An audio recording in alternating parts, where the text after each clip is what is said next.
ঠিক এই মুহূর্তে আমরা যুক্ত রয়েছি বারিধারার নতুন বাজার এলাকা থেকে এবং সেখানে ফিলিস্তিনে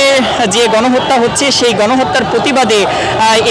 কয়েকটি সংগঠনের পক্ষ থেকে মার্কিন যুক্তরাষ্ট্রের দূতাবাস ঘেরাওয়ের যে কর্মসূচি দেওয়া হয়েছিল সেই কর্মসূচির অংশ হিসেবে কিন্তু আমরা দেখতে পাচ্ছি যে এখানে কিন্তু সেই প্রতিবাদকারীরা এসে বিক্ষোভ করছেন এবং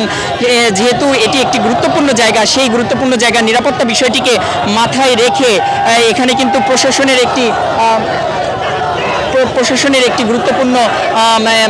নজরদারি কিন্তু এখানে আমরা লক্ষ্য করছি।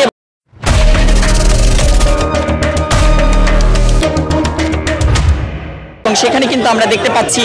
যে পুলিশ, বিজিবি,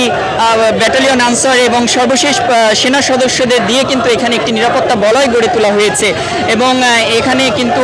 দেখতে পাচ্ছি যে বিক্ষোভকারীরা নানা ধরনের স্লোগানের মধ্য দিয়ে কিন্তু এই এলাকাটিকে প্রকম্পিত করে তুলেছেন। দর্শক, আপনারা নিশ্চয় জানেন যে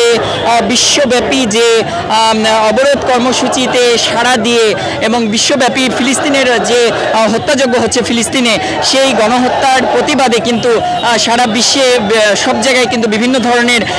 মিছিল সমাবেশ এবং প্রতিবাদ সমাবেশ কিন্তু চলছে এবং তারই অংশ হিসেবে এই যে মার্কিন যুক্তরাষ্ট্রের দূতাবাস এরিয়া সেখানে কিন্তু সেই সংলগ্ন যে জায়গাটি রয়েছে অর্থাৎ যে মহাসড়কটি রয়েছে সেখানে কিন্তু প্রতিবাদকারী যে বিক্ষোভকারীরা রয়েছে সেই বিক্ষোভকারীরা এসে কিন্তু এখানে জড়ো হয়েছেন এবং তারা নানা ধরনের প্রতিবাদ স্লোগানের মধ্য দিয়ে এই যে এলাকাটি সেটিকে একদম প্রকম্পিত করে ফেলেছেন।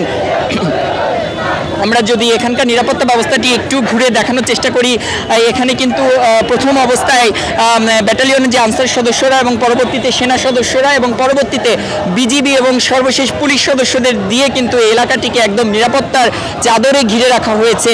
অর্থাৎ এই যে গুরুত্বপূর্ণ অঞ্চলটি সেই অঞ্চলটিকে নিরাপত্তার বিষয়টি সর্বোচ্চ গুরুত্ব দিয়ে এখানে কিন্তু যে প্রশাসনিক ব্যবস্থা সেটি কিন্তু একদম ঢেলে সাজানো হয়েছে। দর্শক, আমরা আন্দোলনের যে সর্বশেষ পরিস্থিতি সেটি দেখানোর চেষ্টা করছিলাম।